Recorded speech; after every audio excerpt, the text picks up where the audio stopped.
प्रिय दर्शकों, आज फिर एक नई कहानी, एक नया वीडियो लेकर के हम हाजिर हुए हैं। बूढ़े गिद्ध ने बताया कि जीवन में इन 4 लोगों पर कभी भरोसा मत करना, क्योंकि ये 4 लोग दूसरे की स्त्री और धन को देखकर नीयत खराब कर लेते हैं। प्रिय दर्शकों, हम कहानी शुरू करें और आप इस वीडियो में खो जाए। इससे पहले अगर आप हमारे चैनल पर पहली बार आए हैं तो चैनल को सब्सक्राइब करें, बेल आइकॉन को ऑन करें, अच्छे अच्छे कमेंट किया करें ताकि हर आने वाले वीडियो का नोटिफिकेशन सबसे पहले आपको मिल सके, आप उसका फायदा उठा सके। चलिए शुरू करते हैं आज की यह प्यारी सी कहानी, यह प्यारा सा वीडियो। प्रिय दर्शकों, एक गांव में एक रामू नाम का किसान रहता था और उस किसान के 4 पुत्र थे। चारों पुत्र रामू के धीरे धीरे बड़े हो रहे थे। प्रिय दर्शकों, रामू के 3 बेटे तो काफी बुद्धिमान थे, लेकिन उसका जो छोटा बेटा था वह कुछ कम बुद्धि वाला था। लेकिन उसमें एक विशेषता थी कि वह जितना ही कम बुद्धि वाला था उतना ही उसका शरीर बलशाली था, तगड़ा और तंदुरुस्त था। उस किसान रामू के दिमाग में एक विचार आया कि मेरे तीनों बेटे तो काफी बुद्धिमान हैं, वह अपना जीवन किसी न किसी तरह से काट लेंगे, लेकिन मेरा छोटा पुत्र कम बुद्धि वाला है, इसकी जीविका के लिए मुझे बड़ी चिंता हो रही है। फिर काफी सोच विचार के बाद वह इस नतीजे पर पहुंचा कि क्यों ना मैं अपने इस छोटे पुत्र को पहलवानी सिखा दूं। वैसे भी इसका शरीर देखने में पहलवानों जैसा है। अब तो उस किसान रामू ने अपने छोटे पुत्र को पहलवानी करवाना शुरू कर दिया। उसे बहुत अच्छी अच्छी पहलवानों की खुराक मिलती थी। अब तो किसान का छोटा पुत्र बहुत जल्दी ही बड़ा ताकतवर हो गया। प्रतिदिन कसरत करता था, दौड़ लगाता और पहलवानी के जो गुण थे उन्हें सीखता रहता था। वह हर दिन नए नए दांव पेंच सीखता था। इस प्रकार धीरे धीरे समय निकलता गया। किसान रामू ने अपने बड़े तीनों पुत्रों का विवाह कर दिया। जब किसान के पुत्रों का विवाह हो गया तो 3 पुत्रों की जो स्त्रियां थीं वो भी किसान के छोटे बेटे से दिन रात जलने लगी। मन में सोचने लगी कि ये छोटा वाला देवर कुछ काम धाम तो करता नहीं है, पूरे दिन पहलवानी करता है और अच्छी अच्छी चीजें खाता रहता है, और हम और हमारे पति तीनों काम धंधे में लगे रहते हैं और ये बैठे बैठे मौज उड़ाता है। यही सोचकर रामू तीनों बहुओं ने अलग होने के लिए विवाद खड़ा कर दिया। जब अलग होने की जिद करने लगी तो किसान रामू ने मन में सोचा कि अब मुझे अपने छोटे पुत्र का भी विवाह कर देना चाहिए। यही सोचकर उस किसान ने एक बड़ी सुंदर और विद्वान कन्या की तलाश की और उस कन्या के साथ अपने छोटे पुत्र का विवाह संपन्न करा दिया। प्रिय दर्शकों, उस पहलवान की पत्नी इतनी सुंदर थी कि उस पूरे क्षेत्र में कोई भी स्त्री उसके समान सुंदर नहीं थी, और सुंदर होने के साथ साथ वो बड़ी विद्वान थी। उसे 14 विद्याओं का ज्ञान था। अब विवाह होने के बाद चारों पुत्रों को किसान ने अलग अलग कर दिया ताकि घर में किसी बात को लेकर विवाद ना हो। जब चारों बेटे अलग अलग हो गए तो किसान रामू के 3 बड़े बेटे काफी बुद्धिमान थे, इसीलिए वे तीनों अच्छी तरह से कमाने खाने लगे। वो हर काम जानते थे, खेती में भी खूब मेहनत करते थे, इसलिए उनका समय बहुत अच्छे से चल रहा था। परंतु जो पहलवान था उसका तो वही काम था, अच्छा अच्छा खाना और प्रतिदिन पहलवानी करना। अब तो बहुत जल्दी ही उसके ऊपर कंगाली आने लगी। उसकी पत्नी उससे दिन रात लड़ने लगी, कहती थी कि तुम कोई काम नहीं करते हो, दिन भर खाली पड़े रहते हो, खाने को अच्छा अच्छा चाहिए, इस तरह से हमारा गुजारा कैसे होगा। अब तो दोनों पति पत्नी में विवाद होने लगा। प्रिय दर्शकों, उसकी पत्नी जो थी वो काफी बुद्धिमान थी, काफी होशियार थी। एक दिन अपने पति से बोली कि तुम ऐसा करो, इस देश के राजा के पास जाओ और राजा से कहना कि मुझे नौकरी दे दो। तो पहलवान कहने लगा कि यह तुम क्या कह रही हो, मैं तो कोई काम ही नहीं जानता हूं, केवल कुश्ती लड़ सकता हूं और भोजन कर सकता हूं, और कोई काम तो मुझे कुछ आता ही नहीं है। तो राजा के यहां मुझे नौकरी कैसे मिल जाएगी, और मिल भी जाएगी तो मैं वहां क्या काम करूंगा। तो वो पत्नी कहने लगी कि तुम इस बात की चिंता मत करो कि मैं कुछ नहीं जानता हूं, मैं जो कहती हूं वो तुम करो। मेरे कहने से तुम महाराज के पास जाओ और महाराज से कहो कि महाराज, मैं आपके यहां नौकरी करना चाहता हूं। राजा जब तुम्हें नौकरी देने को तैयार हो जाए तो तुम उसके यहां लखटकिया के पद पर नौकरी पर लगना। पत्नी की बात सुनकर पहलवान कहने लगा कि लखटकिया क्या होता है। तब उसकी बुद्धिमान स्त्री समझाने लगी कि देखो, राजा के यहां 1 लाख टका रोज पाने वाला एक नौकर होता है जो हर रोज 1 लाख टका रोज वेतन पाता है। उसका काम यह होता है कि जो काम राजा से न हो सके, उसकी सेना से न हो सके, उसके किसी मंत्री से ना हो सके, तो उस काम को लखटकिया को करना पड़ता है। तो पहलवान बोला कि मैं तो कुछ जानता भी नहीं हूं, फिर मैं उस काम को कैसे करूंगा। तब पत्नी बोली, देखो तुम चिंता मत करो, मैं हूं ना, आप तो बस चले जाओ वहां और महाराज से कहना कि मुझे लखटकिया की नौकरी चाहिए। प्रिय दर्शकों, पहलवान अपनी पत्नी की बात सुनकर उदास मन से राजा के दरबार को चल देता है। जब राजा के दरबार में पहुंचा तो महाराज ने देखा कि बड़ा बलवान पहलवानों जैसा शरीर वाला एक आदमी मेरे दरबार में आया है। तो राजा समझ गए कि शायद यह व्यक्ति नौकरी की तलाश में आया होगा। महाराज ने उससे पूछा कि आप किस लिए आए हैं? तो वह कहने लगा कि महाराज मुझे नौकरी चाहिए। राजा ने पूछा, अच्छा ठीक है, आप हमें बताओ कि आप करोगे क्या, आप क्या कर सकते हो? तब वो पहलवान कहता है, महाराज जो काम आपसे नहीं होगा, जो काम आपकी सेना से नहीं होगा, किसी मंत्री से नहीं होगा, वो काम मैं करूंगा, परंतु इसके बदले में मैं आपसे 1,00,000 टका रोज का वेतन लूंगा। राजा कहने लगा, तो अच्छा लखटकिया की नौकरी करोगे? वो पहलवान कहने लगा, जी महाराज। राजा ने अपने मंत्रियों से विचार विमर्श किया और कहा कि देखो तो जरा, क्या हमसे पहले कभी किसी राजा ने किसी लखटकिया को नौकरी पर रखा है या नहीं? अब तो राजा के मंत्री ने जब पहले दस्तावेजों में देखा तो उन्हें पता चला कि महाराज के पिता ने ही एक लखटकिया को रखा था। तो मंत्री कहने लगा, महाराज आपके पिता ने भी एक लखटकिया को नौकरी पर रखा था। अपने मंत्री की बात सुनकर राजा ने कहा, तो ठीक है, हम भी अपने यहां एक लखटकिया को रखते हैं।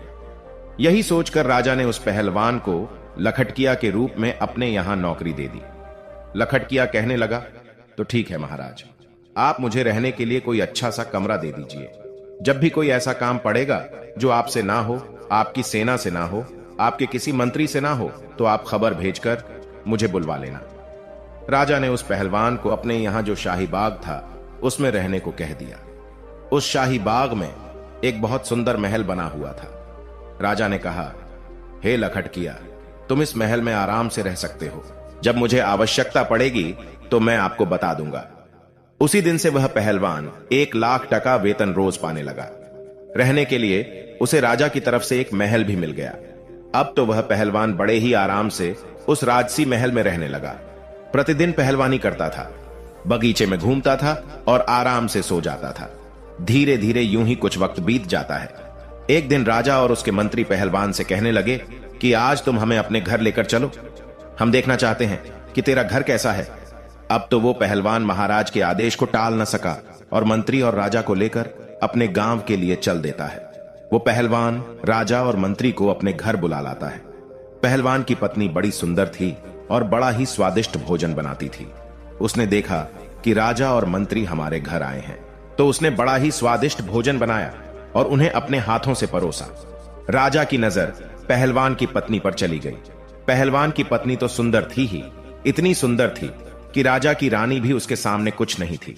राजा ये देखकर आश्चर्य में पड़ गया और भोजन करने के बाद महाराज और मंत्री वापस चले आए। अब राजा मंत्री से कहने लगा कि मंत्री, इस पहलवान की पत्नी कितनी सुंदर है, हमारी रानी भी इतनी सुंदर नहीं है। मंत्री ने कहा, हां महाराज, सुंदर तो है, परंतु क्या किया जाए, ये तो अपना अपना नसीब। किसी के नसीब में सोना है तो किसी के नसीब में मिट्टी भी नहीं। राजा बोला, मंत्री मुझे ये बताओ कि हम इसकी पत्नी को पाना चाहते हैं, किस तरह से हम इसकी पत्नी को अपनी पत्नी बना सकते हैं, हमें क्या करना चाहिए? प्रिय दर्शकों, कहते हैं राजा, योगी, अग्नि, जल इनकी उल्टी रीत है, इनसे हमेशा बचकर चलो। राजाओं के उलटे नियम होते हैं। राजा और मंत्री सोचने लगे, पहलवान की पत्नी को राजा के महलों में कैसे लाया जाए। अब तो वे उसी दिन से पहलवान की पत्नी को हड़पने का षड्यंत्र रचने लगे। धीरे धीरे कुछ समय और बीत जाता है। इधर महाराज की जो मां राजमाता, वह बीमार पड़ जाती है। जब राजमाता बीमार पड़ गई तो महाराज ने बड़े बड़े वैद्य को उन्हें दिखाया, परंतु किसी भी वैद्य का उपचार उन्हें ठीक नहीं कर पाया। राजमाता के पेट दर्द होता था, उनके बदन दर्द की बीमारी बढ़ती चली गई।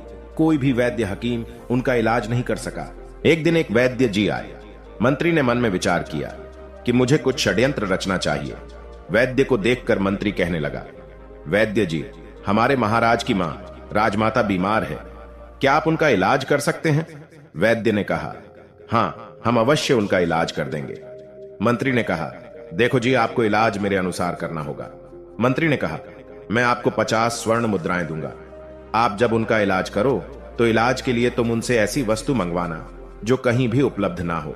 वैद्य को जब 50 स्वर्ण मुद्राएं पकड़ा दिए तो वैद्य लालच में आ गया। वैद्य कहने लगा, चलो मंत्री जी, मैं ऐसा ही करूंगा।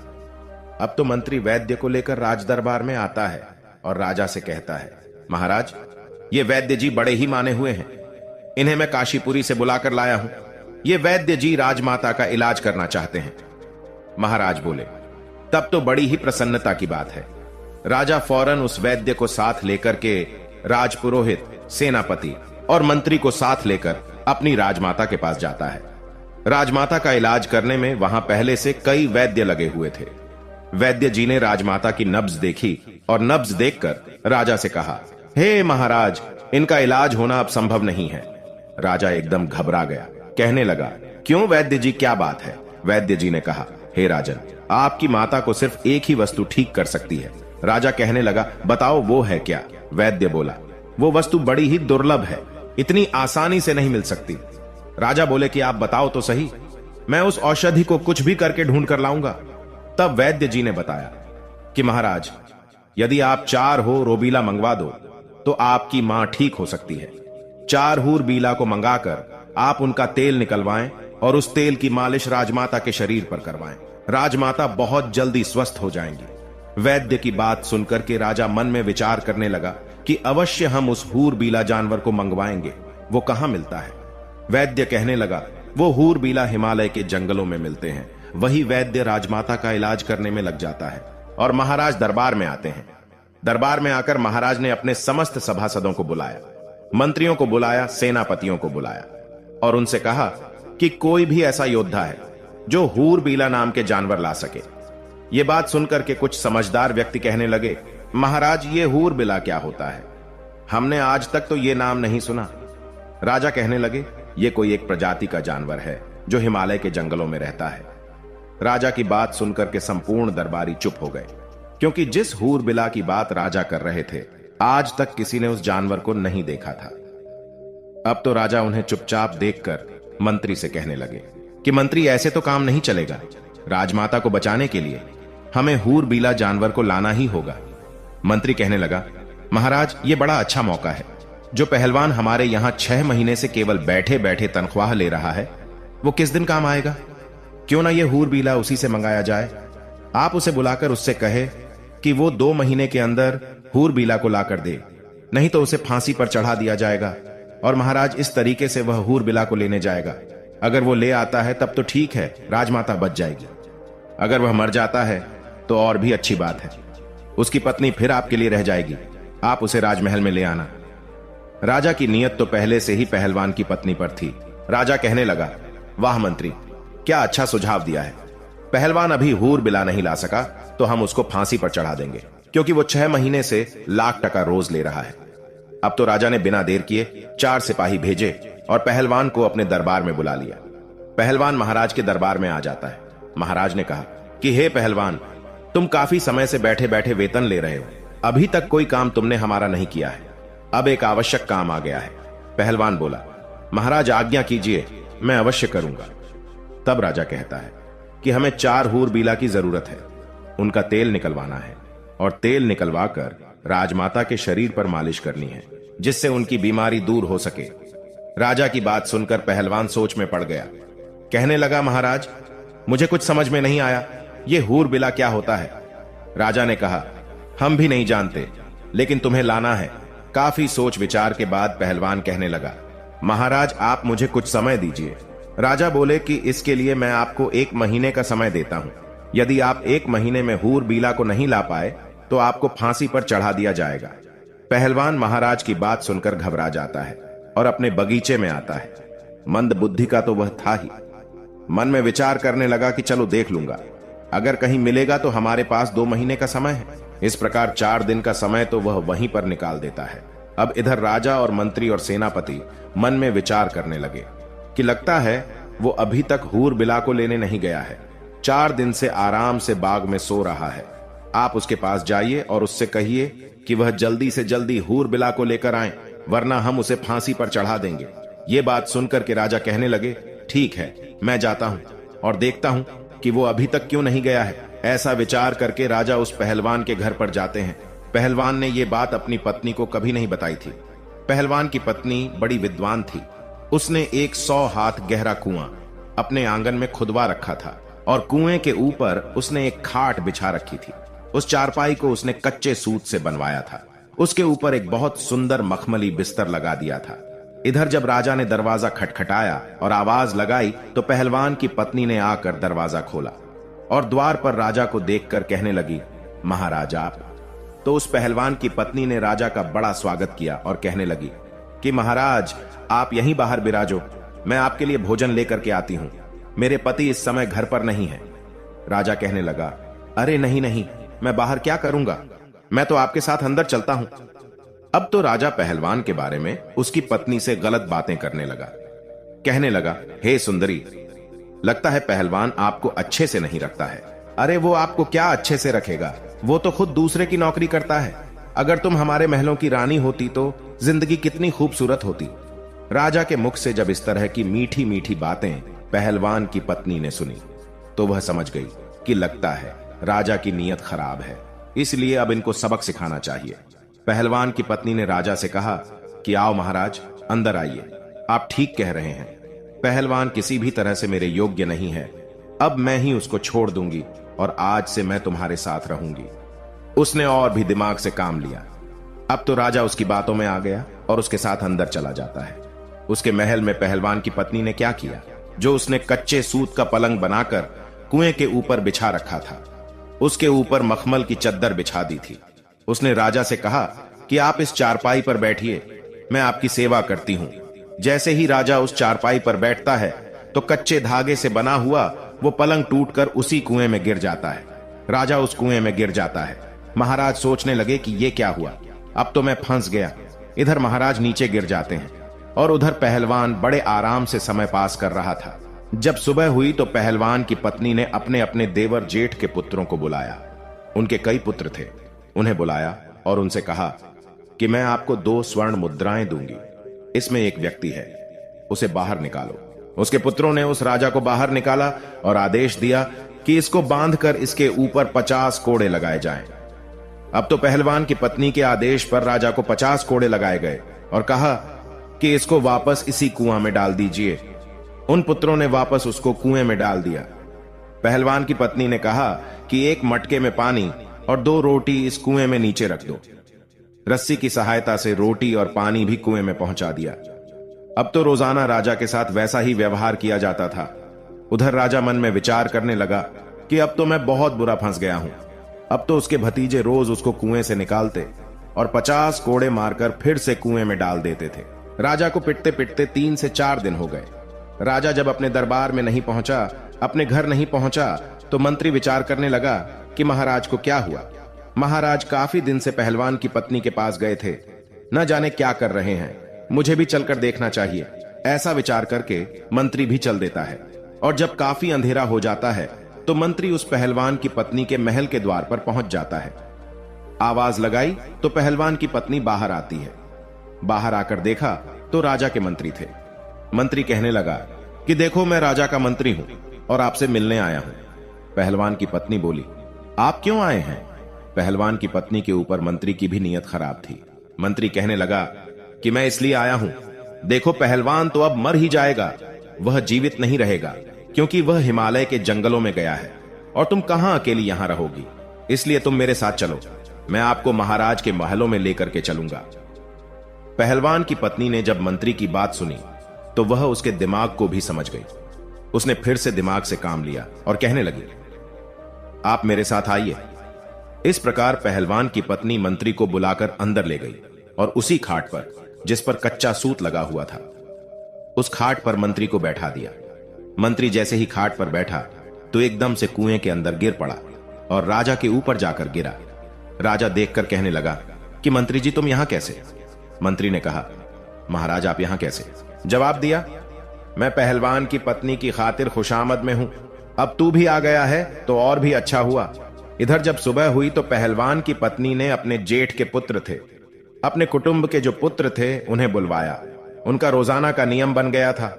वो आए और उन्होंने एक रस्सी डाल दी और उन्होंने बोला, नंबर 1। तो राजा कहने लगा, मेरा नंबर आया है, पहले मैं ऊपर जाऊंगा। इस प्रकार वह राजा को रस्सी पकड़वाकर ऊपर चढ़ा लेते हैं और उसे खंबे से बांध देते हैं। फिर दूसरा रस्सा डाला, उसको बोल, नंबर 2।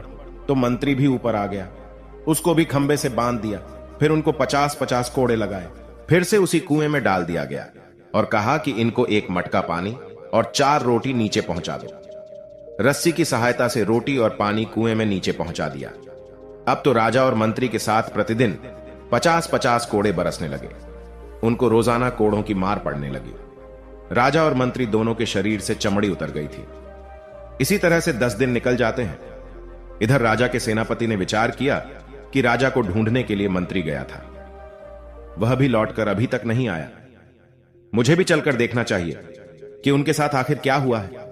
वो तो पहलवान की पत्नी के पास ही तो नहीं रुक गए, न जाने क्या कर रहे हैं। ये विचार करके सेनापति भी चल देता है। सेनापति जब शाम होने पर पहलवान के घर जाता है। इधर पहलवान की पत्नी ने आकर दरवाजा खोला, बाहर देखा तो सेनापति खड़ा था। पूछने लगी, आप कौन हैं? तो सेनापति कहने लगा कि हम महाराज के सेनापति हैं और तुम्हारे पास आज की रात्रि बिताना चाहते हैं। क्योंकि पहलवान की पत्नी बहुत सुंदर थी, जो एक बार उसे देख लेता था तो उस पर मोहित हो जाता था। सेनापति भी पहलवान की पत्नी पर मोहित हो गया। सेनापति की मंशा को वह अच्छी तरह समझ गई कि यह षड्यंत्रकारी है और मेरे पास आया है। पहलवान की पत्नी कहने लगी, हाँ आइए ना, आपका भी मेरे घर में स्वागत है। सेनापति भी उसकी बातों में फंस गया। सेनापति ने सोचा कि अब तो यह मेरी पत्नी होकर रहेगी, लेकिन पहलवान की पत्नी बड़ी विद्वान थी।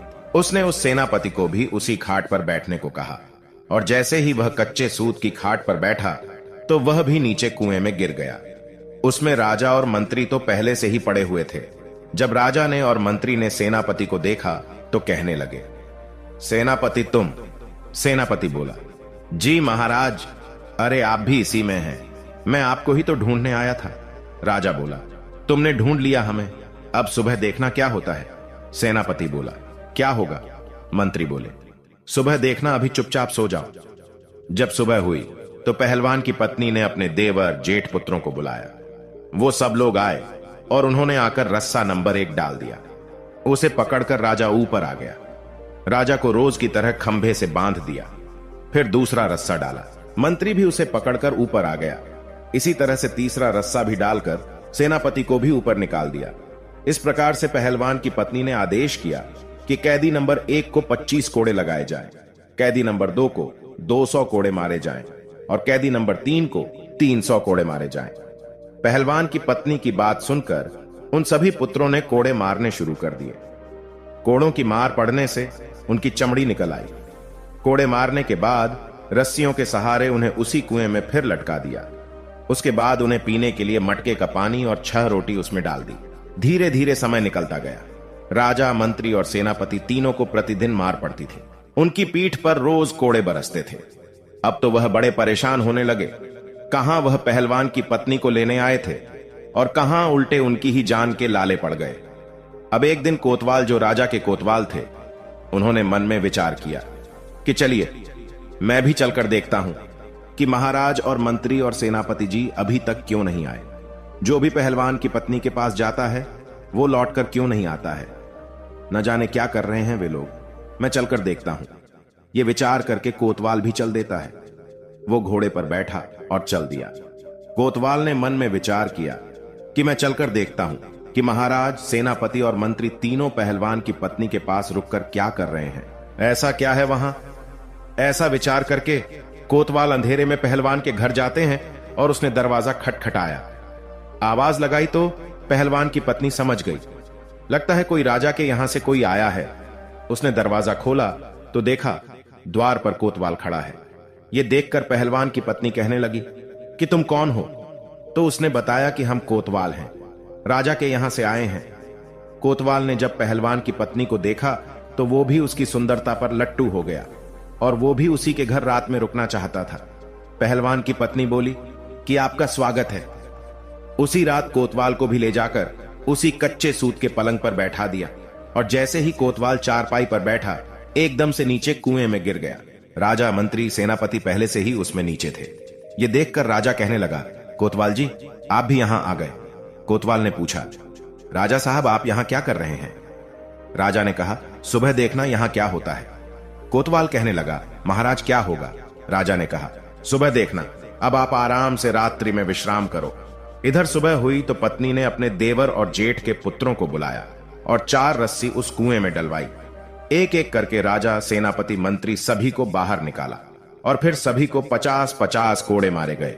इसके बाद चारों को फिर नीचे उतार दिया और उनको एक मटका पानी और 8 रोटियां खाने को डाल दी। अब तो पहलवान की पत्नी का नियम बन गया, अपने देवर जेठ के पुत्रों को बुलाती, उन्हें बाहर निकलवाती और उनको 50-50 कोड़े लगवाती। उसी कुएं में फिर से उन्हें नीचे डाल देती। अब तो वे चारों उस कुएं में पड़े पड़े बीमार पड़ने लगे।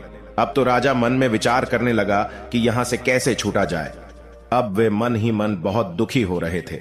इधर पहलवान मन में विचार करने लगा कि अब मैं हूर बीला को कहां से लाऊं? अगर नहीं ले गया तो राजा निश्चित ही मुझे फांसी पर चढ़ा देगा। सोचने लगा, चलो अपनी पत्नी के पास चलता हूं, यदि वह कोई उपाय बता दे तो शायद मैं इस मुसीबत से निकल सकता हूं। निराश हृदय से पहलवान अपनी पत्नी के पास जाता है। जब अपने पति का चेहरा उदास देखा तो उसकी पत्नी पूछने लगी, ऐसा क्या कारण है जो आपका चेहरा इतना उदास है? तो वो कहने लगा, अब मुझे राजा फांसी की सजा देने वाला है। उसकी पत्नी ने पूछा, क्यों जी, राजा आपको फांसी पर क्यों चढ़ाएंगे? पहलवान ने कहा कि उसने मुझे ऐसा काम बताया है जो मुझसे होगा ही नहीं। पहलवान की पत्नी बोली कि बताओ तो सही, राजा ने तुम्हें क्या काम बताया है जिसको लेकर आप इतने चिंतित हैं? पहलवान ने सारी बात अपनी पत्नी को बताई और कहा कि महाराज ने मुझसे 4 हूरबिला मांगे हैं और वे हूरबिला हिमालय के जंगलों में मिलते हैं। राजा उनका तेल निकलवाएंगे। राजमाता बहुत बीमार है, उस तेल से राजमाता की मालिश की जाएगी। पत्नी कहने लगी, बस ये छोटी सी बात है, मैं तो घबरा गई थी, पता नहीं कौन सी बात होगी। अरे ऐसे हूरबिला तो हमारे जंगलों में काफी है, मैं अपने बालकों से कहकर पकड़वाकर आपको दे दूंगी। आप तब तक 4-5 दिन के लिए अपने ससुराल चले जाओ, उन्होंने आपको बुलाया है। पहलवान अपनी पत्नी के कहने पर अपने ससुराल चला जाता है। मंदबुद्धि का तो वह था ही। वो मन में विचार करने लगा, इसका मतलब मेरी मुसीबत मेरी पत्नी दूर कर देगी। इधर पहलवान की पत्नी ने अपने जो बच्चे थे, देवर जेठ के पुत्र, उन्हें आदेश दिया। उनसे कहा कि आप कुछ पंखों की व्यवस्था करो, चिड़िया के, कबूतर के, मोर के, समस्त पक्षियों के पंख ज्यादा से ज्यादा लेकर के आओ और एक कमरे में उन पंखों को भर दो। उसके देवर जेठ के पुत्र वो छोटे छोटे बालक ही थे। उन्होंने 2 दिन में ही कमरा पंखों से भर दिया। जब तीसरा दिन हुआ तो पहलवान की पत्नी ने अपने देवर जेठ के पुत्रों को बुलाया और उनसे कहा कि आप 2 क्विंटल तारकोल की व्यवस्था करो। इस प्रकार से तारकोल की व्यवस्था की गई। फिर उसके बाद उसे गर्म किया गया और गर्म करके जब वह पतला हो गया तो उसे ठंडा करने रख दिया। ठंडा हो जाने पर उसे एक बड़ी कड़ाही में भरकर रख दिया। जब तारकोल ठंडा हो गया तो उसे एक बड़ी कड़ाही में भरकर रख दिया। फिर उसके बाद उस कुएं में 1 नंबर रस्सा डाला गया। तो राजा सोचने लगा, अरे आज तो मुझे दोपहर से ही बुलाया जा रहा है, रोजाना तो सुबह पिटाई होती थी, अभी तो दोपहर का समय है, क्या आज फिर मार पड़ने वाली है? तो राजा चुपचाप से ऊपर चढ़ जाता है। पहलवान की पत्नी वहां डंडा लेकर के बैठी थी। उसने राजा से कहा कि यह कढ़ाई रखी है, इसमें स्नान करो, यदि ज्यादा आनाकानी की तो इस डंडे की मार पड़ेगी। राजा चुपचाप डर के मारे उस तारकोल से भरे कढ़ाई में घुस जाता है और जब वह बाहर निकला तो संपूर्ण शरीर पर तारकोल लिपट गया। पहलवान की पत्नी बोली, इस कमरे में जाइए और इसमें आराम से लेट जाइए। राजा को उस कमरे में भेज दिया गया जिसमें हजारों पक्षियों के पंख पड़े थे। राजा जैसे ही उस कमरे में लेटा तो पक्षियों के सारे पंख उनके शरीर से चिपक गए। राजा जैसे ही उस कमरे में लौटे तो पूरे शरीर से पंख ही पंख चिपक गए। इसके बाद राजा को एक लोहे के खूंटे से बांध दिया। इस तरह से नंबर 2 रस्सा डाला गया। मंत्री को बुलाया गया। मंत्री सोचने लगा, अब मुझे बुलाया जा रहा है, राजा साहब अभी तक नीचे नहीं आए, हो सकता है उन्हें छोड़ दिया हो, लगता है आज हम सबको रिहा किया जा रहा है। तो मंत्री बड़ी जल्दी जल्दी ऊपर चढ़कर आ जाता है। ऊपर चढ़कर जब आया तो देखा कि पहलवान की पत्नी डंडा लेकर बैठी हुई है। मंत्री से कहा, चलो इस कढ़ाई में स्नान करो। मंत्री गिड़गिड़ाने लगा, परंतु पहलवान की पत्नी ने उसे बलपूर्वक उस कढ़ाई में गिरा दिया। जैसे ही कढ़ाई में मंत्री जी गिरे तो वो भी कोलतार में पूरे नहा गए। संपूर्ण शरीर काला हो गया, पूरे शरीर पर तारकोल चिपक गया। फिर उसके बाद मंत्री को भी उसी कमरे में भेजा गया जिसमें पंख पड़े हुए थे और उनसे लेटने को कहा कि जाकर उस कमरे में सो जाओ। जैसे ही मंत्री उस कमरे में जाकर लेटा तो पूरे शरीर पर उसके पक्षियों के पंख चिपक जाते हैं। मुंह पर कान पर कहीं भी कुछ दिखाई नहीं देता है। इसके बाद उन्हें भी एक दूसरे खूंटे से बांध दिया। इसी तरह से चारों को निकाल दिया और तारकोल में स्नान कराया। उसके बाद कमरे में भेजकर कमरे में लिटाया गया। चारों के शरीर से पक्षियों के पंख चिपक गए। फिर चारों को अलग अलग लोहे के खूंटे से बांध दिया गया। इस प्रकार से मित्रों, जब 4 दिन बीत गए, उधर वो पहलवान अपने ससुराल से लौट कर आता है और आकर अपनी पत्नी से कहता है कि अब बताओ कि वह हूरबीला कहां है। मुझे महाराज से डर लग रहा है। 2 महीने का समय पूरा होने वाला है, नहीं तो राजा मुझे पूरे परिवार सहित फांसी दे देगा। तब उसकी पत्नी बोली कि आप इतना क्यों घबरा रहे हो? देखो, मैंने पहले ही आपकी व्यवस्था कर दी है। चारों हूरबिला अंदर बंधे हैं। पहलवान ने देखा कि बड़े ही विचित्र 4 जानवर बंधे थे। देखने में इंसान जैसे लग रहे थे। शरीर काला था। जगह जगह पर पूरे शरीर में रंग बिरंगे भांति भांति के पंख लगे हुए थे। अब तो पहलवान बड़ा प्रसन्न होता है। पहलवान की पत्नी बोली कि आप इन्हें ले जाइए और एक डंडा लेकर जाना। यदि इनमें से कोई भी रास्ते में उत्पात करता है तो उसे डंडे से पिटाई कर देना। ये बड़े सीधे हैं, चुपचाप चले जाएंगे। पहलवान प्रसन्न मुद्रा में चारों को पकड़कर उन्हें लेकर चल देता है और अपने हाथ में एक बड़ा सा डंडा लेकर उनके पीछे पीछे चलता है। इधर मंत्री और राजा विचार करने लगे कि यदि हम इससे भागने की कोशिश करेंगे तो यह बड़ा पहलवान है, हमें उठा उठाकर पटक देगा और हमें मार भी सकता है। इसलिए चुपचाप इसके साथ चलने में ही भलाई है। जब वह पैदल उन्हें लेकर के आया तो अपने बगीचे में आ गया। शाम का वक्त था। मन में विचार करने लगा कि इन्हें सुबह महाराज के दरबार में पेश करूंगा। अब मैं आराम से सो जाता हूं।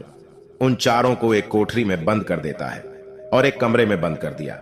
अब राजा, मंत्री, कोतवाल और सेनापति विचार करने लगे, यदि सुबह पहलवान ने हमें दरबार में पेश किया तो फिर रानी हमारा तेल निकलवा लेगी, क्योंकि उन्हें भी शीघ्रता है राजमाता को ठीक कराने की। राजपुरोहित कल ही हमारा तेल निकलवा देंगे, अर्थात अब हमारी मृत्यु निश्चित है। इसलिए कोई उपाय कीजिए। यदि तेल भी नहीं निकलवाया तो संपूर्ण शहर में हमारी हंसी हो जाएगी। तो राजा कहने लगे कि इस कमरे से गुप्त सुरंग हमारी रानी के महल तक जाती है। आप ऐसा कीजिए, इस पत्थर को उठाइए और मुझे उस सुरंग में उतार दीजिए। उन चारों ने जोर लगाकर पत्थर उठाया और राजा को सुरंग से नीचे उतार दिया। राजा सुरंग के माध्यम से अपने महलों में पहुंच जाते हैं। राजा ने महल में जाकर के आवाज लगाई और महल में से जब रानी ने निकलकर देखा तो राजा को देखकर वह एकदम से घबरा गई, क्योंकि राजा का तो विचित्र रूप था। उनके शरीर पर पंख ही पंख लगे हुए थे। ऐसा जानवर या आदमी उसने आज तक नहीं देखा था। रानी चीख पड़ी। रानी की आवाज सुनकर नौकर चाकर, दास दासियां और कुछ सैनिक वहां इकट्ठे हो जाते हैं। सबने मिलकर महाराज की बहुत पिटाई की। कहने लगे, मारो, न जाने कौन सा जानवर आ गया है। राजा चिल्ला चिल्ला कर कह रहे थे कि मुझे मारो मत, मैं राजा हूं। लेकिन वहां राजा की कोई नहीं सुन रहा था। काफी पीटने के बाद राजा की आवाज रानी पहचान लेती है। तब रानी ने पूछा, यदि आप राजा हैं तो फिर ये क्या हुआ? ये आपने क्या हुलिया बना रखा है? राजा बोला, पहले शांत हो जाओ और चुपचाप मुझे कमरे में ले चलो और थोड़े से मिट्टी के तेल की व्यवस्था करो। मुझे जल्दी जल्दी उस मिट्टी के तेल में स्नान कराओ। रानी ने अपने नौकर से कहकर मिट्टी का तेल मंगवाया और राजा को उस मिट्टी के तेल में स्नान कराया, जिससे राजा के शरीर का जो कोलतार था वह छूट गया। और फिर राजा को स्नान कराया तो राजा का पूरा शरीर लाल पड़ गया था। पूरे शरीर पर कोड़े की चोट के निशान बने हुए थे। अब तो राजा रात्रि को आराम से अपने महल में सो जाता है और सुबह कपड़े पहनकर अपने दरबार में जाकर बैठ जाता है। इधर जब सवेरा होता है उधर पहलवान जागता है और उसने जाग करके वह कमरा खोला तो उसने देखा कि उसमें से एक गायब था। 3 ही हूरबीला बचे थे। अब तो वो डंडा लेकर उन तीनों को मारने लगा। पूछने लगा, बताओ एक कहां है? तीनों कहने लगे, देखो भाई, हमें मारो मत, हम आपको सब कुछ बता देंगे। पहलवान कहने लगा, नहीं नहीं, हमें जल्दी बताओ। राजा अगर पूछेगा कि चौथा कहां है तो वह हमें फांसी लगा देगा। वो तीनों कहने लगे, देखो, जब राजा तुमसे यह कहे कि चौथा कहां है तो तुम यह कह देना कि हमें सब पता है। हम तुम्हारी पोल खोल देंगे, तब राजा समझ जाएगा और वह तुमसे कुछ नहीं कहेगा। ये सुनकर पहलवान प्रसन्न होता हुआ उन तीनों को लेकर राजा के दरबार में उपस्थित होता है। संपूर्ण दरबार उन्हें देखकर अचंभित हो जाती है। पूरा दरबार हंसने लगा, सोचने लगा कि यह तो बड़े विचित्र जानवर हैं, ऐसे जानवर तो हमने पहले कभी नहीं देखे। राजा को पहलवान ने उन तीनों हूरबीला को सौंप दिया। तीनों को देखकर राजा कहने लगा, अरे पहलवान, मैंने तो तुझसे 4 हूरबीला मांगे थे, ये तो 3 है, एक कहां है? मैं तुम्हें अभी फांसी पर चढ़ा दूंगा। पहलवान कहने लगा, महाराज ज्यादा बोलोगे तो मैं तुम्हारी सारी पोल खोल दूंगा और मैं सबको बता दूंगा। पहलवान की यह बात सुनकर राजा समझ जाता है, लगता है इसको सब पता है। अगर इसने मेरी पोल खोल दी तो मैं मुंह दिखाने के लायक नहीं रहूंगा। प्रिय दर्शकों, राजा ने चुपचाप उन तीनों को ले लिया और चुपके से उन्हें उनके घर भेज दिया और कहा कि जल्दी जल्दी स्नान करके साफ स्वच्छ हो जाओ। वे तीनों अपने अपने घर गए और मिट्टी के तेल में स्नान करके साफ होते हैं। उसके बाद राजसी वस्त्र पहनकर अपने रूप में आते हैं और आपस में विचार करने लगे, भाई अगर हम पहलवान की पत्नी को पाने की इच्छा ना करते तो शायद हमारे साथ ऐसा नहीं हुआ होता। अब ये बात हम किसी को नहीं बता सकते। अगर पहलवान और उसकी पत्नी से बदला लेते हैं तो भी यह बात रानी को और पूरे नगर में फैला देंगे, इसलिए इस रहस्य को गुप्त ही रखना ठीक है। इस प्रकार उन्होंने पहलवान को कुछ नहीं कहा और पहलवान आनंद से राजा के यहां नौकरी करता रहा। प्रिय दर्शकों, इस कहानी का उद्देश्य यह है कि दूसरे की स्त्री दूसरे के धन के पीछे मत भागो। अगर भागोगे तो इसी तरह कायल होना पड़ेगा। कहते हैं ये 4 लोग हमेशा दूसरे की स्त्री एवं धन को देखकर नीयत खराब करते हैं, इसलिए इन्हें कभी अपने घर बुलाकर मत लाना।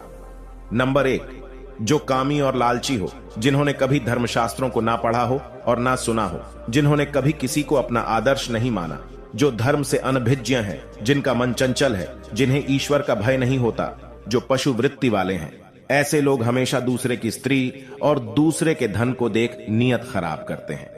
इसलिए दूसरे की स्त्री और धन के पीछे मत भागो, वरना व्यर्थ की मुसीबत में पड़ जाओगे। प्रिय दर्शकों, हमारी आज की कहानी, आज का वीडियो यहां समाप्त होता है। हम उम्मीद करते हैं कि आपको यह कहानी पसंद आई होगी और आप इससे ढेर सारी प्रेरणा लेंगे। मिलते हैं अगली ज्ञान चर्चा के साथ अगले वीडियो में। तब तक के लिए नमस्कार, धन्यवाद।